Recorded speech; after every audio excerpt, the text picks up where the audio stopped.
Cultuando o nosso Deus, lendo a Escritura Sagrada e ouvindo atentamente a exposição da mesma para a edificação da Igreja do Senhor, para a convocação aos pecadores para que se arrependam, para a glória e exaltação do nome do nosso Deus. Para isso, eu os convido que abramos o texto do livro de Atos, capítulo de número 18, Atos 18, do versículo 18 ao versículo de número 23. Dando sequência à nossa exposição contínua do livro de Atos, agora nós estamos no capítulo 18. Hoje nós vamos considerar do versículo 18 ao versículo 23.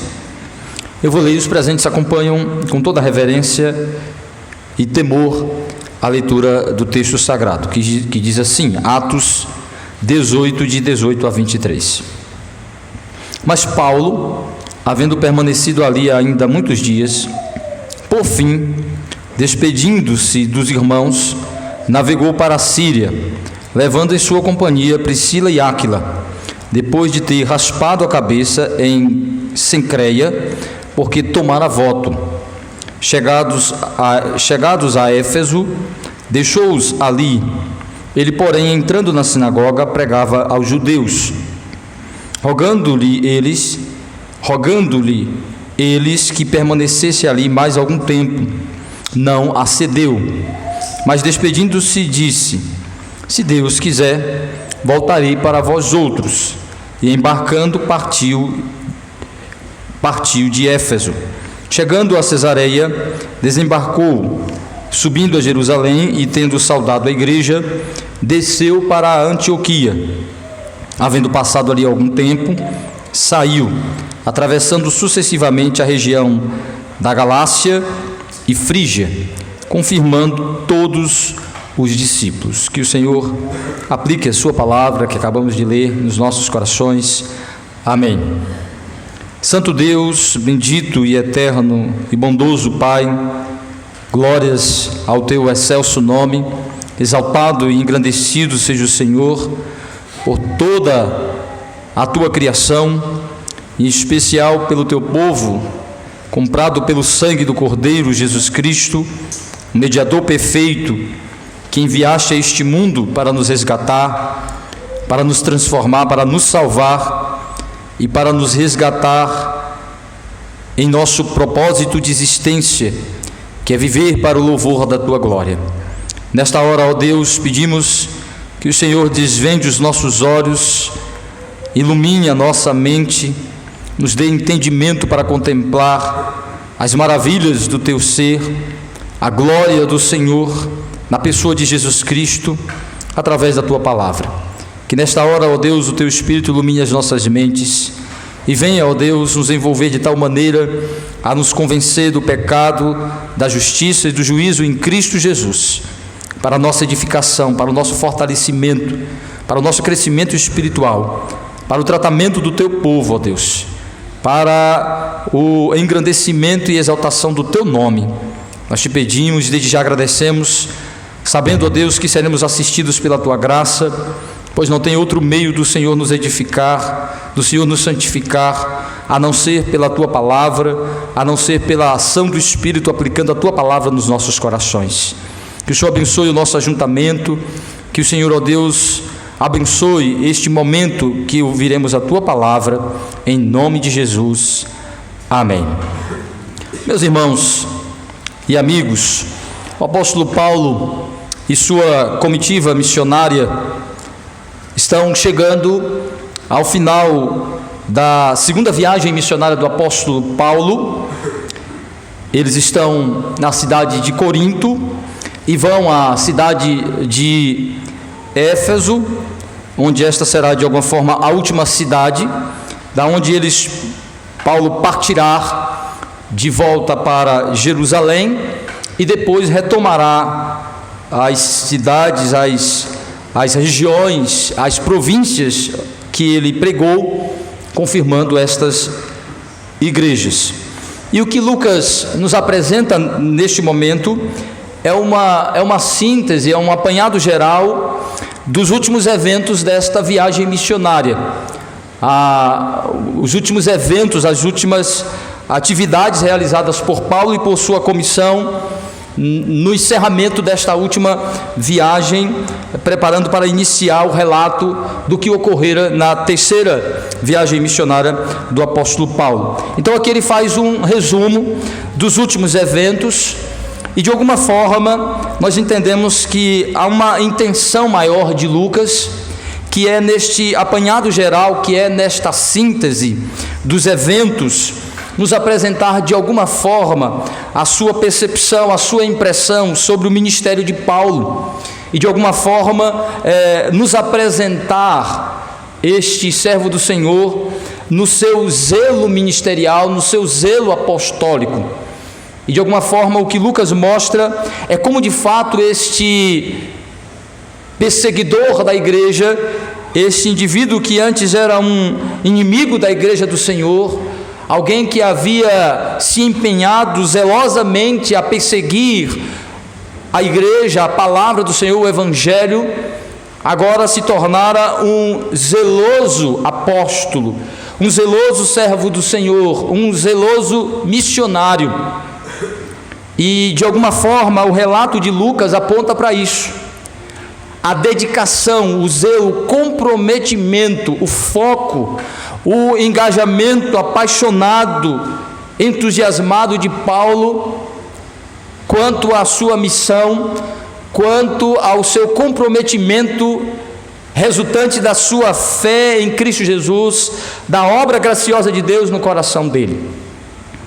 Nós vamos perceber que esta de fato é a impressão, é o que de alguma forma Lucas quer passar para nós, como quando nós lemos as próprias palavras do apóstolo Paulo ao relatar estes eventos. Ele vai dizer que eles indicam como ele estava engajado, como ele estava demonstrando e atuando de forma zelosa como servo do Senhor. Veja comigo, por exemplo, o texto de Gálatas, quando Paulo escreveu a sua carta aos crentes da região da Galácia, nós já falamos um pouco sobre isso.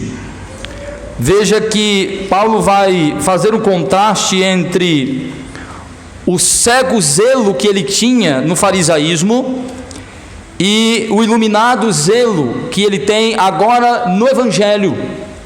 Ele faz um comparativo entre a dedicação que ele tinha como um religioso fanático fariseu e agora seu zelo na verdade, seu zelo no Evangelho. Veja, Gálatas capítulo 1, do versículo 10 ao 24. Isso mostra um pouco qual é a nossa temática, qual é a nossa linha de interpretação e disposição do texto. Diz assim, Gálatas 1, de 10 a 24. Porventura procuro eu agora o favor dos homens ou de Deus? Ou procuro agradar a homens? Se agradasse ainda a homens, não seria servo de Cristo. Faço-vos, porém, saber, irmãos, que o evangelho por mim anunciado não é segundo homens, não é segundo o homem, porque eu não recebi nem aprendi de homem algum, mas mediante revelação de Jesus Cristo.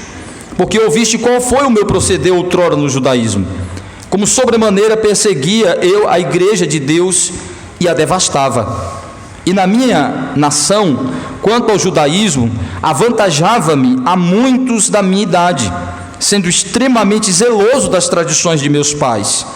Quando porém ao que me separou antes de eu nascer, e me chamou pela graça, aprove revelar seu Filho em mim, para que eu o pregasse entre os gentios, sem detença, não consultei carne e sangue, nem subi a Jerusalém para os que já eram apóstolos antes de mim, mas parti para as regiões da Arábia e voltei outra vez para Damasco. Descorrido 3 anos, então, subi a Jerusalém para avistar-me com Cefas e permaneci com ele 15 dias. E não vi outro dos apóstolos, senão Tiago, irmão do Senhor. Ora, acerca do que vos escrevo, eis que diante de Deus testifico que não minto. Depois fui para as regiões da Síria, da Cilícia, e não era conhecido de vistas as igrejas da Judéia que estavam em Cristo. ouviam somente dizer: aquele que antes nos perseguia, agora prega a fé que outrora procurava destruir, e glorificavam a Deus a meu respeito. O que nós temos aqui é Paulo exatamente corroborando com a nossa interpretação do relato de Lucas, de que o que nós temos aqui é uma descrição, é um relato de alguns eventos que apontam do zelo, do servo zeloso que Paulo se tornou como apóstolo, como crente, como um cristão. Mas o que nós queremos enfatizar é que o zelo não é uma característica exclusiva da fé cristã. O zelo, a dedicação, o comprometimento, o engajamento de alguém com algo é uma característica humana, natural dos seres humanos. Os seres humanos são capazes de se engajar, de se envolver, de se dedicar totalmente a algo, se envolver de maneira apaixonada por algo, dedicar a sua vida, seus esforços, suas habilidades, procurar fazer o melhor possível, procurar se envolver totalmente com aquilo, dedicar zelosamente a algo. Isso tanto no que tange o aspecto religioso como qualquer área da vida. Então você pode encontrar zelo profundo até no erro, no engano, porque isso é uma característica de engajamento, de dedicação, de envolvimento pleno de alguém com algo. Mas o que torna o zelo do cristão diferente é do que ele é zeloso, com o que ele se envolve, qual é a sua dedicação, qual é o seu engajamento, qual é o seu envolvimento, qual é a sua preocupação maior, com o que ele se preocupa, com o que ele quer zelar, do que ele quer cuidar, com o que ele se preocupa, com o que ele quer realmente se envolver, com o que ele quer dedicar, ao que ele quer de fato dedicar toda a sua vida, todo o seu ser, todo o seu coração, todos os seus recursos. Então, que tipo de zelo o cristão deve demonstrar? Com o que ele deve ser zeloso? Então, o zelo do cristão está associado a um testemunho de fé.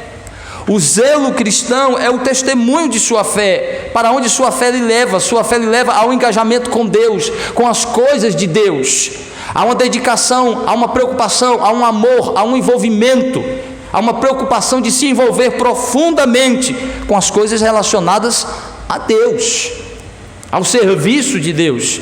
Então o que é que nós temos aqui? Lucas descrevendo de alguma forma como este homem que era zeloso na sua cegueira religiosa, zeloso no seguimento de sua crença pessoal, do que ele achava ser certo, do que ele foi convencido a ser certo pelos ensinamentos das tradições rabínicas, mas agora convencido pelo Evangelho, ele zela pelo quê?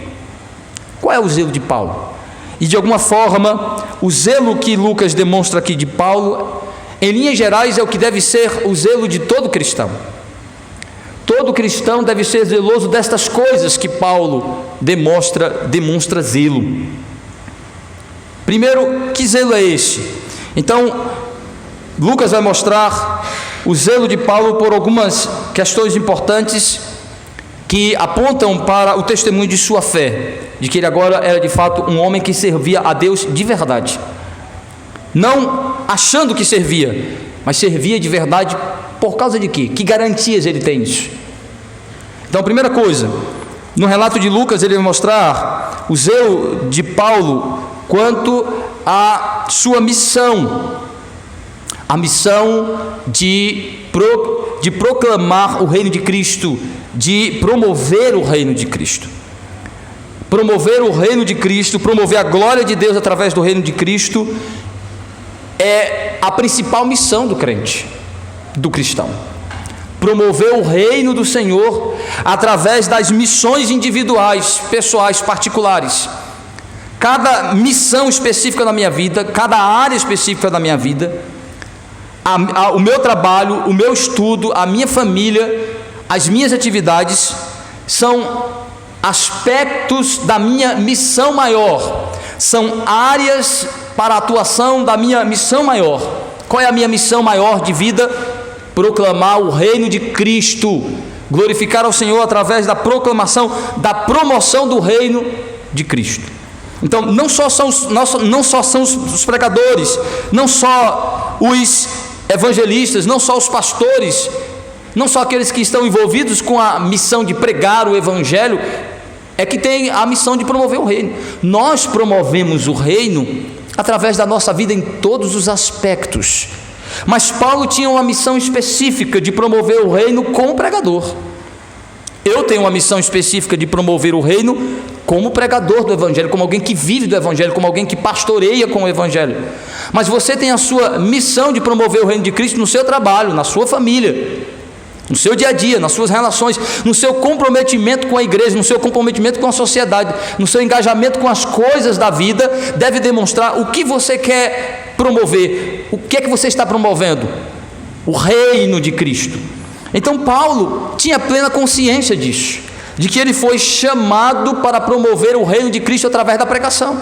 Então seu engajamento, sua preocupação, seu zelo é de estar fazendo isso. Se ele estava fazendo isso, se ele aproveitava as oportunidades para fazer isso.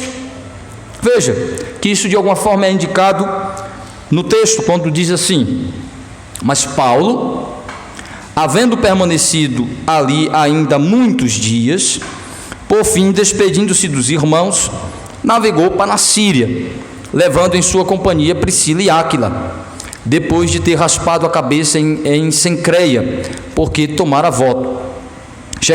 Chegados a Éfeso, deixou-os ali. Ele, porém, entrando na sinagoga, pregava aos judeus, rogando-lhe eles que permanecesse ali algum tempo, e não acedeu. Então, a primeira coisa, Lucas diz que Paulo permaneceu alguns dias em Corinto. Em Corinto ele teve grandes desafios, grandes dificuldades. Nós já vimos isso na exposição passada. E Paulo, renovado pela graça de Deus, renovado pelo auxílio do Senhor, ele continua a sua viagem missionária e chega até a cidade de Éfeso. E ele leva junto com ele Áquila e Priscila, aquele casal que ele havia conhecido na cidade de Corinto, aqueles judeus que estavam vivendo na região da Itália, que estavam vivendo em Roma e foram expulsos pelo imperador Cláudio, porque ele havia expulsado os judeus de Roma. Nós vimos isso na exposição passada, mas tudo indica que eles já haviam conhecido o Evangelho ainda em Roma, e quando encontram o apóstolo Paulo, eles então se aproximam de Paulo, começam uma amizade, uma parceria missionária. Áquila e Priscila vão ser citados por Paulo posteriormente como grandes ajudadores na sua missão, e com quem Paulo se associou não só para promover o reino através da pregação, mas com quem ele voltou àquela atividade profissional de construtor de tendas. Há um engajamento, um envolvimento, há uma parceria muito forte. Mas Paulo tem um foco na sua missão. Ele tem um pleno entendimento de qual é seu propósito, de que todos os seus movimentos, de que todo o seu planejamento, de que toda a sua atividade deve estar associado ao cumprimento de sua missão. Então você olha que todo o movimento de Paulo, toda a estratégia de Paulo está de alguma forma voltada à sua missão. Por exemplo, Paulo, nos seus planejamentos de cidades, ele procura cidades mais importantes, as cidades que tenham mais população, que tenham mais recursos, que seja uma cidade cosmopolita, que uma cidade onde passam muitas pessoas, que seja uma cidade comercial, onde há uma relação de muitos transeuntes, que há recursos para que uma implantação de igreja ali se espalhe para as demais regiões. Isso é uma estratégia missionária que é muito comum em Paulo. Isso significava que Paulo não ia a cidades pequenas, mas que estrategicamente ele escolhia cidades maiores. E a cidade que ele ia e que ele entendia a necessidade de permanecer ali é porque tinha a ver com o seu propósito de alcançar um número maior de pessoas, de poder alcançar um número maior de pessoas com o Evangelho, de que uma quantidade maior de pessoas pudessem ouvir o Evangelho. Todo envolvimento, engajamento e parceria de Paulo estava associado a isso, a ajudar, a capitanear recursos, a ter recursos humanos, a ter ajudas e apoio. Por exemplo, a própria busca que Paulo fazia às autoridades da cidade era de alguma forma uma maneira de encontrar, de achar portas abertas para que a igreja pudesse se estabelecer ali, que o Evangelho pudesse de uma maneira tranquila ser proclamado. Tudo isso mostra que Paulo tinha uma preocupação. Todo o movimento do apóstolo Paulo era mostrando o seu zelo para que a missão de pregar o Evangelho, de promover o reino através da pregação, pudesse progredir, pudesse dar certo. Então o que é que você percebe aqui? Ele sai de Corinto, Corinto teve grandes dificuldades, ele vai para que cidade? Ele vai para uma cidade de Éfeso, uma cidade também extremamente importante, de grande importância naquele contexto. E o que é que ele faz? Ele leva com ele Áquila e Priscila. Isso mostra uma estratégia do apóstolo Paulo, isso mostra um zelo do apóstolo Paulo ao perceber que estes dois se tornaram de grande utilidade para proclamar o evangelho, porque mostrou habilidade. Áquila e Priscila mostraram grande habilidade para ajudar Paulo na pregação, na evangelização, a ponto de Paulo entender que eles poderiam ficar sozinhos na cidade de Éfeso, pregando, os dois ali pregando. E de fato, quando Paulo voltou a Éfeso, a cidade já estava de alguma forma preparada para recebê-lo, por conta da influência que Áquila e Priscila promoveu através do evangelho na cidade de Éfeso. Então foi de grande valia, de grande ajuda para Paulo, Áquila e Priscila ficarem na cidade de Éfeso, pois enquanto Paulo fazia a sua viagem de confirmação das igrejas, eles estavam pregando o evangelho, conheceram Apolo, fizeram uma parceria com Apolo, pregaram o evangelho para Apolo, fizeram uma parceria com Apolo. Apolo ajuda muito ali, é tanto que a cidade, a igreja de Éfeso vai se tornar uma igreja não só numérica, forte, mas espiritualmente madura. Diferente da igreja de Corinto, a igreja de Éfeso vai demonstrar uma grande maturidade, um grande desenvolvimento e crescimento espiritual. Isso de alguma forma tem a ver com a maneira como o próprio evangelho foi pregado ali, foi trabalhado ali, as ajudas que o apóstolo Paulo tem. Então o texto mostra que ele leva Áquila e Priscila para Éfeso e pede que eles fiquem ali na cidade de Éfeso, mostrando a preocupação de Paulo e o entendimento de que eles poderiam ajudar na pregação do evangelho, na implantação daquela igreja. E Paulo vai então passar alguns dias em Éfeso e depois tomar um navio na cidade próxima para chegar até Jerusalém. Mas o nosso ponto aqui é como o apóstolo Paulo demonstra total zelo com a missão, com a sua missão de proclamar o reino de Cristo. Ele tinha consciência de que foi chamado para pregar o evangelho aos gentios,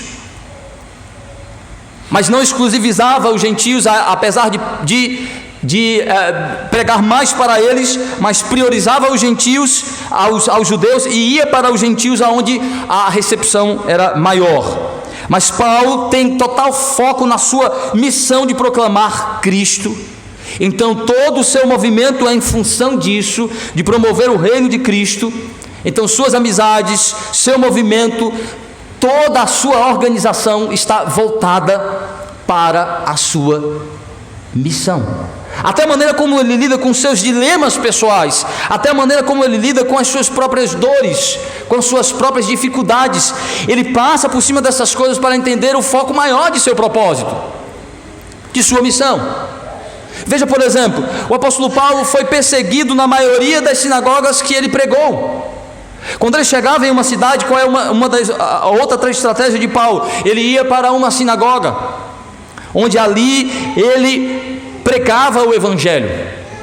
Mas na maioria das sinagogas que Paulo passou, ele foi resistido, perseguido, a ponto de alguns judeus irem de uma cidade para outra atrás de Paulo, apedrejá-lo e persegui-lo, incitar a multidão para matar Paulo. Mas Paulo não cultivou um ódio aos judeus. Paulo não cultivou um desejo de vingança para com os judeus. Pelo contrário, Paulo manteve o foco de primar pela salvação dos judeus, pregando sempre quando ele chegava em uma cidade onde havia uma sinagoga, pregando primeiro para eles. Paulo pregava primeiro aos judeus, mas Paulo tinha sido perseguido, maltratado. Em 2 ocasiões ele disse: chega, não vou mais pregar para vocês, agora vou para os gentios, porque vocês não querem o evangelho. Mas Paulo não desistiu, não parou de pregar. Pelo contrário, quando Paulo falava então dos judeus, ele falava do amor que tinha pelos seus patrícios, do desejo em seu coração de que, se fosse possível, que que ele trocasse a sua salvação pela salvação dos seus patrícios, dos seus conterrâneos. Tamanho o zelo, o amor que Paulo tinha pelos judeus, mas seu zelo por Cristo era maior. Então ele não se deixava abater e se atingir pelo próprio ódio dos judeus, entendendo que eles eram tão cegos e zelosos por algo sem sentido. Porque o zelo sem entendimento, o zelo sem o evangelho é um zelo cego. Mas o entendimento, a verdade sem zelo é inútil também. Por isso que a Bíblia diz que se os ímpios são zelosos no erro, mais zelosos devemos ser nós na verdade.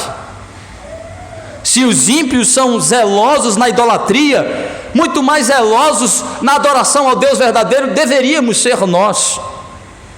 Então, o engajamento de Paulo de continuar pregando aos judeus, ainda que eles não mereciam, Paulo sabia que eles eram cegos, zelosos em uma cegueira e um fanatismo religioso cego, mas Paulo estava focado quanto ao cumprimento de sua ordem, dada por Cristo, de pregar primeiro aos judeus, depois aos gentios, de manter-se firme no seu propósito de falar de Cristo para todos, começando pelos seus conterrâneos, pelos seus irmãos judeus e estendendo-se aos gentios. Então Paulo foi à sinagoga, pregou o evangelho na sinagoga, mas o texto também diz que Paulo desfez-se de um voto que havia feito. O texto diz que, deixando Áquila e Priscila na cidade enviando-os para Éfeso, Paulo em Cencreia raspou a cabeça, pois havia tomado voto. Tudo indica que ele esteja se referindo a um voto que Paulo tenha feito quando judeu, quando fariseu, de um voto de nazireu, de nazireado, em que o nazireu era uma forma de consagração ao Senhor. Isso poderia ser feita dos pais com os filhos, ou do indivíduo, do adulto, em que ele tomava um voto diante de Deus de consagração de vida, onde ele fazia um compromisso de não cortar o seu cabelo e não se envolver com bebida alcoólica e alguns alimentos, se abstinha de álcool, de vinho e de alguns alimentos. Era uma forma de consagração ao Senhor, de dedicação ao Senhor, de busca de crescimento espiritual. Era um tipo de voto comum nos judeus, o nazireado. E tudo indica que Paulo, quando um fariseu, tenha tomado este voto, e que tenha sido a última coisa que Paulo se desvencilha na sua tradição farisaica. E por que Paulo não se desfez imediatamente? Estaria Paulo corroborando com os judaizantes de que se deveria manter algumas práticas, alguns ritos, algumas cerimônias? Não.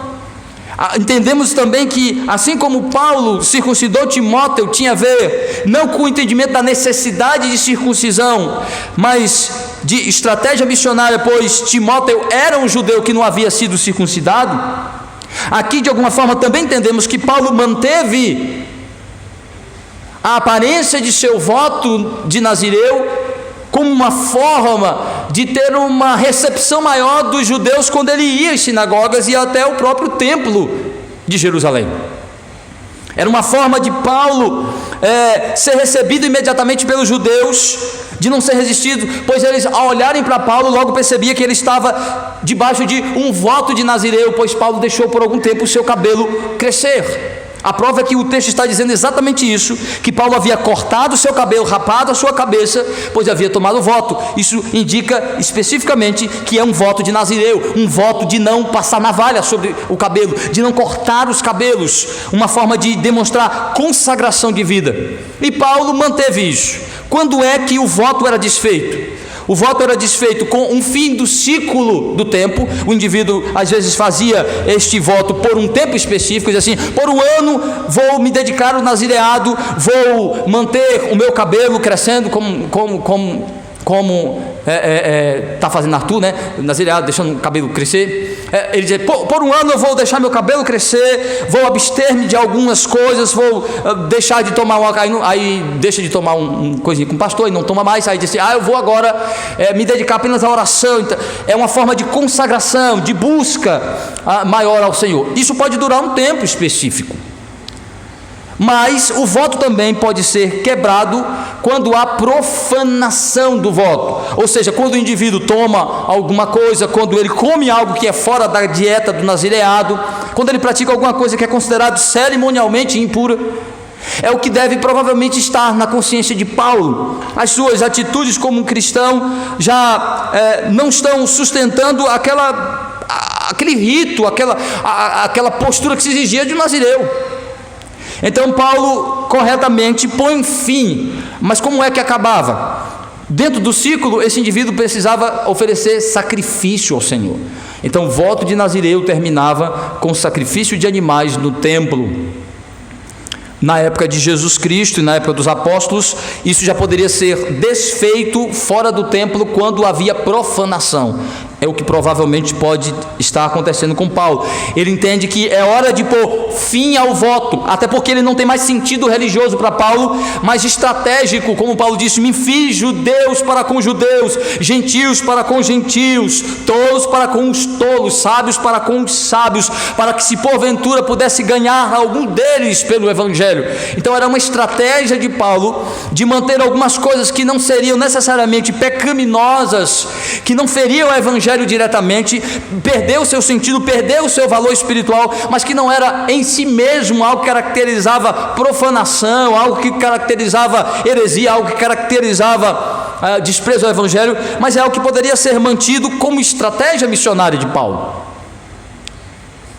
Então isso tudo mostra como Paulo estava em todos os aspectos, em tudo, pensando em algo maior, em organizar a sua vida, em preparar a sua vida, seus recursos, toda a sua vida, toda a sua relação, todo o seu modo de pensar, toda a sua vida era programada em torno de como isso pode promover melhor o reino de Cristo.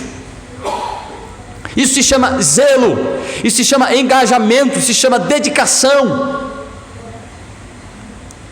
Tudo na vida de Paulo pensando em promover o reino do Senhor, em como Cristo pode ser visto, em como ele pode ter mais oportunidade de falar de Jesus, de promover os valores de Cristo.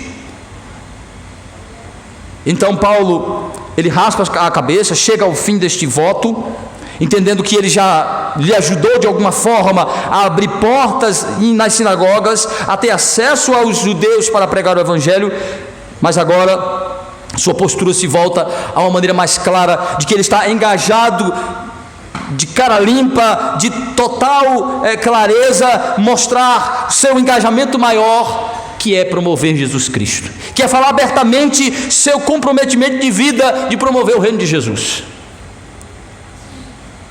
de promover a glória do nome de Jesus Cristo.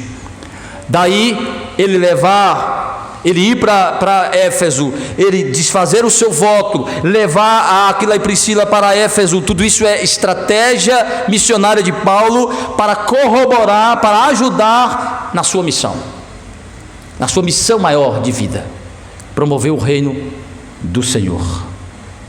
Isso é muito ensinador para nós. Isso mostra, meus irmãos, que esse deve ser o zelo do cristão. É um testemunho de fé. Agora mostra por que esse zelo de Paulo é agora um zelo louvável e correto. Porque ele está zelando não por uma tradição humana, não zelando por algo que homens passaram para ele, mas zelando por aquilo que o próprio Cristo o revelou como seu verdadeiro engajamento, seu verdadeiro propósito de vida: glorificá-lo, proclamá-lo, promover seu reino no mundo. Por isso que em Gálatas ele disse: essa missão eu recebi do próprio Cristo.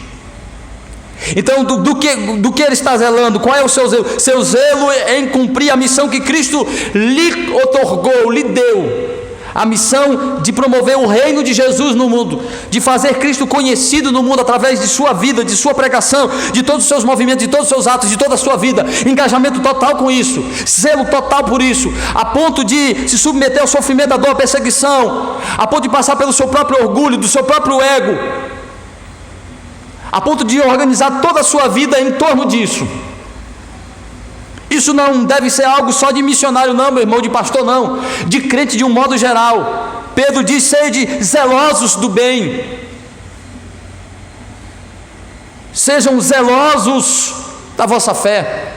Então, para que Cristo nos chamou? Não chamou só Paulo para isso não, chamou todos nós. Jesus disse que nós deveríamos orar ao Pai na oração do Pai Nosso, pedindo que Ele nos ajudasse a promover seu reino, que venha o teu reino. Em Mateus, no capítulo 6, nós estamos vendo na nossa exposição do Sermão do Monte, Jesus Cristo falando sobre qual é a verdadeira missão de vida de cada crente, qual é o nosso propósito maior, qual é a nossa busca nessa vida. Ele diz: buscai em primeiro lugar o reino de Deus, e as outras coisas vos serão acrescentadas. No texto em que Cristo está combatendo a ansiedade como algo pecaminoso, Jesus diz que a ansiedade se dá porque nosso propósito de vida está errado. A ansiedade é um sinal de que estamos nos envolvendo com o projeto errado de vida, focado na coisa errada, buscando as coisas erradas. Ele diz: nós deveríamos buscar o reino, ou seja, trabalhar para buscar o reino, trabalhar para promover o reino de Cristo, trabalhar para promover o meu envolvimento com Cristo como alguém que foi chamado para mostrar que eu estou relacionado com Cristo na minha maneira de trabalhar, trabalhando, promovendo os valores do reino de Cristo, de honestidade, de dedicação, de fidelidade a Cristo, engajado em mostrar que eu estou relacionado com Cristo e comprometido em fazer Cristo conhecido na minha maneira de trabalhar, na minha relação com as pessoas, buscar o reino, na minha relação com a família, buscar o reino, fazer Cristo conhecido na maneira de exercer as minhas atividades e cumprir com as minhas responsabilidades. Então toda a área da minha vida deve ser uma forma de promover o reino do Senhor. Então todo o meu envolvimento com aquilo deve ter esta missão. Eu devo demonstrar zelo em honrar Cristo, em honrar o nome de Cristo em tudo que faço. Este é um zelo que deve estar presente na vida do crente. Zelo pela missão de promover o reino de Cristo, o nome de Cristo, a glória de Cristo, a glória do Senhor. É este tipo de zelo que deve estar presente na vida do crente. Zelo pela causa maior de sua vida, honrar o Senhor em tudo. Então toda a sua vida deve estar voltada para isso. A maneira como você se relaciona com as pessoas, como você faz suas escolhas, como você se porta, deve mostrar seu engajamento, seu zelo em honrar o Senhor. Daí Paulo dizer aos Coríntios, no capítulo 10, quer comais, bebais ou façais qualquer outra coisa, fazei para a glória de Deus, mostrando um engajamento por um propósito maior, um zelo em honrar, em zelar o nome do Senhor em tudo que se faz, até no comer, até na maneira que eu lido com a comida, como prova da providência de Deus, como sinal da graça de Deus, em tudo. Então este é um zelo de testemunho de fé, quando eu demonstro que minha preocupação maior é mostrar que eu estou preocupado em glorificar o Senhor. Isto é um zelo de evidência de fé. Mas segundo o texto também mostra o zelo pela palavra do Senhor. Então o zelo cristão, ele diferencia do zelo pagão, do zelo ímpio. Primeiro porque ele é um zelo por Deus, pela causa de Deus em Cristo, pela glória do nome do Senhor. Segundo, ele é um zelo diferenciado e verdadeiro porque é zelo pela palavra, pela santidade das Escrituras. O texto mostra que Paulo, versículo 19, Paulo entrou na sinagoga e pregava aos judeus, versículo 23 Havendo passado ali algum tempo, saiu atravessando sucessivamente a região da Galácia, Frígia, confirmando todos os discípulos. Paulo conhecia a lei, mas não conhecia a verdade da lei. Conhecia fórmulas e palavras da lei, mas não entendia sobre o que de fato a lei ensinava. Foi com o Evangelho, foi com a revelação de Cristo que ele conheceu a verdade de Deus e pôde entender a lei como a Escritura que ensinava sobre Cristo. E quando Paulo foi conduzido à sua missão de promover o reino de Cristo, seu engajamento maior, seu zelo maior, foi sempre mostrar que sua fé, sua pregação se embasava nas Escrituras. Paulo passa a mostrar o verdadeiro amor que ele agora tem pelas Escrituras. Ele usava a lei de uma maneira farisaica, de uma maneira metódica, de uma maneira faccionada, de uma maneira pagã, mística. Mas Paulo agora entende que as Escrituras ensinam sobre Jesus. E aí quando você vê o relato de Lucas nas viagens missionárias, o que você vê ele dizer? Paulo entrava nas sinagogas e o que ele fazia? Abria a lei e explicava sobre Jesus, sua morte. Isso ele explica muito bem quando ele fala em Tessalônica, que segundo o costume de Paulo, ele entrava nas sinagogas, abria a lei, como era parte do culto sinagogal, e explicava a lei, agora não sobre uma mera ótica legalista, metódica da visão farisaica, mas sobre uma ótica de que aquilo tudo apontava para Jesus Cristo. Como seu amor, como seu zelo, sua dedicação pelas Escrituras se acendeu de uma maneira real e verdadeira.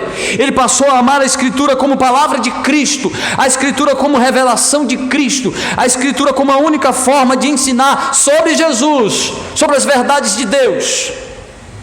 Então ele pegava a Escritura e explicava como Jesus deveria morrer, como Jesus deveria ressuscitar, como Jesus deveria agir para mostrar que ele era o Cristo. Então, mais uma vez, mas Paulo foi perseguido por causa disso. Paulo foi expulso das sinagogas por causa disso. Paulo foi apedrejado por causa disso. Paulo foi quase morto porque pegava as Escrituras e a lia sobre uma perspectiva e uma ótica cristã, e mostrava como ele havia se tornado alguém extremamente apaixonado, zeloso, amante daquela palavra, porque ela mostrava Jesus para ele. E esta maneira de ver a Escritura, esta maneira de dedicar o zelo pela Escritura, provocou o ódio, os ciúmes, a perseguição dos judeus. Mas o que nós percebemos é que Paulo insiste em sua prática. Ele entra na sinagoga e prega. Isso é um indicativo de que ele faz conforme o seu costume feito na sua viagem. Ou seja, ele abre a Escritura, ele abre o Antigo Testamento, lê o Antigo Testamento e começa a interpretá-lo sobre uma ótica cristã, dizer, isso aponta para Jesus Cristo, mostra como ele é o Cristo, como Jesus é o Messias, é o enviado, é de quem eu falo para vocês. O Evangelho ainda está na mente, no coração e na boca dos apóstolos, ainda não é Escritura, mas ela é corroborada, ela é fortalecida como luz, como uma luz que está sendo lançada no Antigo Testamento. E então escrita é o cânon fechado, a Escritura de Deus toda, a revelação toda sobre Jesus Cristo. Então Paulo, recipiente da revelação do Novo Testamento, usa o Antigo para dizer, esta é a mesma verdade. A Escritura já falava de Cristo. Ele mostra agora como ele passou a amar profundamente, ser zeloso profundamente, usando a Escritura para a sua dedicação pessoal, para seu alimento pessoal e para pregar. Antes de começar a falar aleatoriamente sobre Jesus, ele citava a Escritura. Então, aos judeus ele citava, abria a Escritura, aos gentios ele fazia referências na mente, referências em seu sermão, em sua pregação, da lei, mostrando o seu total zelo. Quando Paulo vai orientar os seus dois pupilos, Timóteo e Tito, os pastores preparados e discipulados por Paulo, ele vai dizer, dedica-te à Escritura, dedica-te à leitura das Escrituras. Toda a Escritura é inspirada por Deus e útil para o ensino, para a dedicação. Paulo chama a atenção de Timóteo e de Tito para que tenham zelo profundo pelas Escrituras, sejam leitores apaixonantes, leitores dedicados, zelosos da Escritura, que fundamente toda a sua pregação nela. E ele parte primeiro da Escritura do Antigo Testamento, porque o Novo ainda está em processo de escrituração. Então Paulo está falando do zelo, do amor que eles deveriam ter pela palavra de Deus, que é a revelação do Senhor, que a fé, a pregação, a vida deles se fundamentasse nisso, gastassem tempo com as Escrituras, amassem ler as Escrituras, amassem se sentar ao redor e debater as Escrituras. Paulo, falando aos Efésios e também aos Colossenses, diz que eles deveriam cantar as Escrituras, deveriam pensar sobre as Escrituras. Lucas elogia os crentes de Beré, os judeus de Beré, dizendo que eles foram mais prudentes, eles foram mais zelosos, porque eles demonstraram amor pelas Escrituras. Quando Paulo pregava, eles conferiam se aquilo era realmente uma interpretação correta da lei. Zelo pelas Escrituras, pela palavra de Deus. O texto mostra que Paulo então entrou na sinagoga, pregava o que ele pregava, aquilo que ele estava acostumado a pregar, abrir as Escrituras e explicar o Evangelho partindo das Escrituras do Antigo Testamento. Tamanho o seu zelo pela palavra do Senhor. E por isso Paulo vai escrever suas cartas e dizer que elas devem ser lidas entendendo que elas estão sendo inspiradas pelo Senhor para se tornar Escritura para a igreja. E como ele cita o Antigo Testamento, como ele faz referência no Antigo Testamento e corrobora dizendo que essa Escritura é inspirada e útil para ensinar, para transformar, é a base de Deus para a fé. Então, o cristão deve demonstrar zelo, dedicação pela Escritura, porque é através da palavra de Deus que a fé é produzida no nosso coração, é através da palavra de Deus que nós vamos alcançar as outras pessoas, para que elas também creiam em Jesus Cristo. É através da palavra de Deus que cresceremos em santidade. É através das Escrituras que vamos conhecer mais de Deus, de como servi-lo melhor. É através das Escrituras que vamos aprender como adorar a Deus, como servir ao Senhor, como dedicar a nossa vida, como amar mais a Deus e ao próximo. É na Escritura e somente nela que nós vamos encontrar o alimento, o fortalecimento, a nutrição, a orientação para a nossa fé. Como não amar as Escrituras, como não ser zeloso da busca por ela. E uma das formas de demonstrar zelo pelas Escrituras é que tipo de lugar procuramos para servir a Deus, com quem nos envolvemos, que tipo de igreja, a que tipo de igreja queremos pertencer, que tipo de coisa desejamos para a igreja, desejamos para a nossa vida religiosa, o que é que nós queremos. Deveríamos desejar um culto mais bíblico, deveríamos desejar um cântico mais bíblico, deveríamos desejar orações mais bíblicas, deveríamos desejar ver a presença da Escritura na pregação e na vida do pastor e na vida dos crentes, na minha vida. O zelo cristão é zelo pelas Escrituras. Os crentes foram chamados de doutores bíblias, senhores bíblias. Os protestantes foram chamados de senhores do livro da capa preta. Nós somos chamados de gospel, de evangélico, sem qualquer relação estrita, realmente forte, escandalosa com a Escritura. Associar nossa fé à Escritura é escandaloso, fecha portas, nos torna impopulares, fanáticos. Esse tipo de zelo deveríamos querer para nós, sermos conhecidos como pessoas zelosas das Escrituras, porque é nelas e somente nelas que conhecemos ao Senhor, que conhecemos a salvação, conhecemos a Cristo, somos capacitados a servi-lo. Nossa fé só é verdadeira e fundamentada corretamente quando ela é escriturística, quando ela é bíblica. Deveríamos amar as Escrituras. O texto diz que Paulo passou pelas igrejas que ele fundou, confirmando-as. Isso indica que ele reforçava o Evangelho, rematava o Evangelho, passava reforçando a mente daqueles crentes com as verdades do Evangelho, aumentando o ânimo, a alegria daqueles crentes com o Evangelho. Zelo pelas Escrituras era algo que era uma característica do apóstolo Paulo. Zelo pela palavra do Senhor este deve ser também um zelo que testemunha a nossa fé. O que é que você espera de verdade? O que é que você quer? Você quer o quê? Uma igreja que seja o quê? Se você não quer uma igreja bíblica, sua busca está errada, seu zelo é por coisa errada. Se quer uma igreja animada, de quê?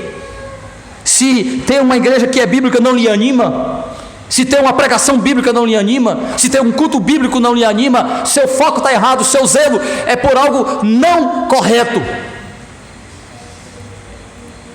Louve a Deus se Ele dá a oportunidade de pertencer a uma igreja bíblica, que se importa com as Escrituras, que ama as Escrituras, que é zelosa em ensinar as Escrituras. Por isso louvamos a Deus pela Igreja Presbiteriana do Brasil até agora, pelo seu zelo com as Escrituras, pelo seu zelo com a Palavra de Deus, por ainda produzir pastores zelosos da Palavra.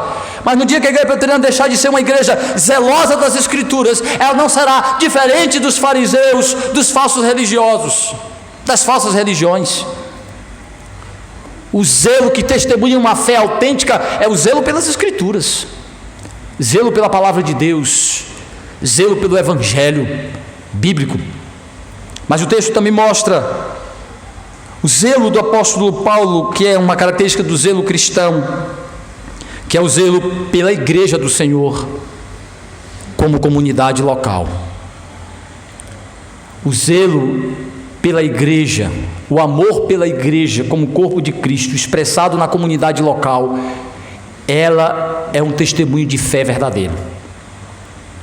Zelo pelo corpo de Cristo, zelo pela noiva de Cristo, amor pelos cristãos, amor pela comunhão em Cristo, amor pela comunidade cristã, zelo pelo povo do Senhor. Isso é um testemunho de fé verdadeiro. Vejam, o texto diz que Paulo, deixando Áquila e Priscila em Éfeso, chegou à cidade de Éfeso, passou alguns dias pregando. Os judeus e alguns gentios da sinagoga pediram para Paulo ficar algum tempo ali. Paulo fica, mas depois ele vai embora, deixando Paulo e Áquila e Priscila, e dizendo que se Deus lhe der graça, ele voltará. Diz o versículo 20: rogando eles que permanecesse ali mais algum tempo, não acedeu, não concordou, não cedeu, mas despedindo-se disse: se Deus quiser, voltarei para vós outros. E embarcando, partiu de Éfeso e chegou à cidade, e chegando a Cesareia, ou seja, Paulo passou o mar, atravessou o mar, não foi por terra, desembarcou, subindo a Jerusalém, e tendo saudado a igreja, desceu para Antioquia. Havendo passado ali algum tempo, saiu atravessando sucessivamente a região de Galácia e Frígia, confirmando todos os discípulos. Paulo, por amor à palavra de Deus, sua missão de proclamar o reino, ficou alguns dias ali em Éfeso, mas sabia que ele precisava voltar a Jerusalém. Tudo indica que Paulo tinha algumas questões para resolver. Lucas não é detalhista, mas Paulo tinha algumas questões para resolver em Jerusalém e desejava voltar às igrejas que ele havia fundado. Diz: se Deus me der graça, voltarei. Há um desejo de continuar a obra ali em Éfeso, e Paulo fará isso. Paulo entende que Éfeso é uma cidade estratégica. Paulo entende que precisa se estabelecer naquela cidade e também continuar o seu discipulado na vida daquelas pessoas que começam a conhecer o Evangelho. Por isso ele deixa Áquila e Priscila, entendendo que eles têm habilidade para ajudar Paulo e preparar. De fato isso vai ser confirmado. Mas Paulo vai para Jerusalém. Não sabemos que coisas Paulo tinha especificamente para resolver, mas Lucas é preocupado em dizer que ao chegar em Jerusalém, parece que Paulo não passa muitos dias em Jerusalém, mas Lucas tem a preocupação de dizer que Paulo foi visitar os crentes de Jerusalém. Paulo foi à igreja de Jerusalém, visitou os cristãos de Jerusalém. Isso é muito significativo, porque é onde tudo começou. Primeiro mostra o zelo de Paulo, o amor que Paulo estava cultivando, o engajamento, o envolvimento, o zelo pelo corpo de Cristo no todo. e ele volta para onde tudo havia começado, onde o Evangelho deu seus primeiros passos, onde o Evangelho partiu em seu progresso,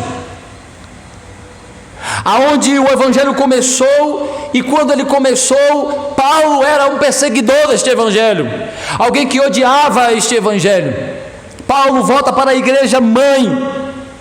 Isso de alguma forma mostra o entendimento que ele tem da origem de sua fé, da origem de sua crença, da origem do propósito de seu chamado por Jesus Cristo, de promover o seu reino, mas de não se esquecer de se engajar, de se envolver, de se relacionar, de amar aquilo que estava sendo construído por Cristo através da instrumentalidade dos apóstolos. A igreja local, a comunidade que se reunia como resultado daquele evangelho pregado por ele. E ele volta onde tudo começou, volta para a igreja de Jerusalém, lá onde inicialmente ele havia sido até resistido, porque quando Paulo foi para Jerusalém depois de sua conversão, a igreja de Jerusalém teve uma certa resistência a Paulo, teve um certo preconceito com Paulo, porque ele havia sido perseguidor, ficaram com medo dele, havia uma certa resistência, mas Paulo, ele entende que a igreja do Senhor é única. Ele ama a igreja de Cristo. Ele está preocupado também em mostrar para aqueles irmãos como o evangelho está progredindo, como o Senhor, pela instrumentalidade de Paulo, está alcançando outras pessoas. Também isso mostra como Paulo não está cheio de orgulho e soberba, como ele entende sua missão, como ele entende que ele é apenas um instrumento das mãos do Senhor, que maior é Cristo, que ele é um servo de Cristo e da igreja. Paulo agora não é mais conhecido como o antigo perseguidor da igreja, mas como um grande missionário. Neste momento agora, ele já é o grande implantador de igrejas, ele já é um grande pregador, mas isso não lhe sobe a cabeça, isso não lhe torna soberbo, isso não lhe afasta da igreja, de sua origem, de suas raízes, isso não lhe afasta dos seus irmãos, não lhe afasta do seu propósito de se envolver com esses irmãos, de encorajar uns aos outros, de desfrutar e ter prazer na comunhão dos santos, de compartilhar, de se envolver, de se importar uns com os outros. Então Paulo vai à igreja de Jerusalém e visita os irmãos, fortalecendo e encorajando aqueles irmãos, falando da graça de Deus, testemunhando do que o Senhor estava fazendo através da vida dele. Isso mostra como Paulo estava cultivando um amor pela igreja de Cristo, pelo corpo de Cristo. Tinha prazer de estar na igreja, de se envolver com a igreja, de cultuar junto com a igreja, com o corpo de Cristo, com a noiva de Cristo. Meus irmãos, nós vemos um crescente desprezo pela igreja nos nossos dias. Vimos muitas pessoas falar que estão crescendo no prazer do evangelho, mas o amor pela igreja tem se diminuído, pela comunidade cristã, pela comunhão, o zelo pela causa do Senhor, pela igreja do Senhor, pela comunidade cristã, pela importância que tem a igreja como uma comunidade de fé, a igreja como a adoradora do Senhor na terra. O culto público no dia do Senhor é um pouco do céu na terra, é quando a gente sobe um pouco e pode ver a transfiguração da glória de Cristo, contemplar um pouco da glória do Senhor, dos céus, das coisas maravilhosas da comunhão. Ainda não vamos viver, ainda não é o momento de convivermos para sempre, ainda não é o momento de habitarmos para sempre, mas o culto, a comunhão, a congregação são momentos de vislumbre da eternidade. Deveríamos amar isso, deveríamos zelar por isso, e o texto mostra exatamente como Paulo tinha prazer pela igreja. Então ele volta para a igreja mãe do cristianismo, que não é Roma, é Jerusalém, e de lá ele vai para a igreja mãe das missões internacionais, Antioquia. Diz o texto, Paulo vai de Jerusalém, volta para Antioquia. Veja o texto, chegando a Cesareia, desembarcou, subindo a Jerusalém, tendo saudado a igreja, desceu para Antioquia. Havendo passado ali algum tempo, saiu, atravessando sucessivamente a região da Galácia e Frígia, confirmando todos os discípulos. Da igreja mãe de Jerusalém, ele vai para a igreja que se tornara o centro missionário do mundo antigo, Antioquia. A igreja que havia enviado Paulo para as suas viagens missionárias, que havia acolhido o apóstolo Paulo como pregador, que o preparou, que o ajudou, que orou por ele, que reconheceu a vocação do Espírito Santo, que foi enviado por aquela igreja, que orava por ele, que sempre que ele voltava o acolhia, o encorajava, o ajudava. Mesmo agora com novos amigos, mesmo agora com uma missão próspera, mesmo vendo o resultado de seu trabalho, se tornando um conhecido pregador do Evangelho, Paulo volta às origens, volta às suas raízes, volta aos seus antigos amigos, volta os seus irmãos antigos, volta às suas igrejas antigas, para mostrar que seu envolvimento é com a igreja toda, seu amor é pela igreja, pela causa do Senhor. Ele entende que para onde o Senhor lhe levou, mas da onde o Senhor lhe tirou, e a partir de onde o Senhor lhe conduziu. E Paulo, da igreja de Antioquia, ele vai para as igrejas que ele implantou. Olha que ordem fantástica: a igreja mãe do cristianismo, a igreja mãe da evangelização, e as igrejas que Paulo, pela graça de Deus, plantou. Ele vai para a igreja da Galácia, da região da Galácia, Frígia, confirmando os discípulos, ou seja, discipulando, reforçando, pregando o evangelho, encorajando aqueles crentes, animando, orientando-os de como eles deveriam lidar com os desafios, com as dificuldades, fortalecendo a fé daqueles crentes, preocupado com eles. Paulo não é um pai degenerado, irresponsável. Ele entendia que ele havia sido um instrumento do Senhor para gerar aqueles indivíduos na fé, para ser o instrumento do Senhor, para conduzi-los ao conhecimento da palavra de Deus. Ele fala daqueles crentes como pai deles.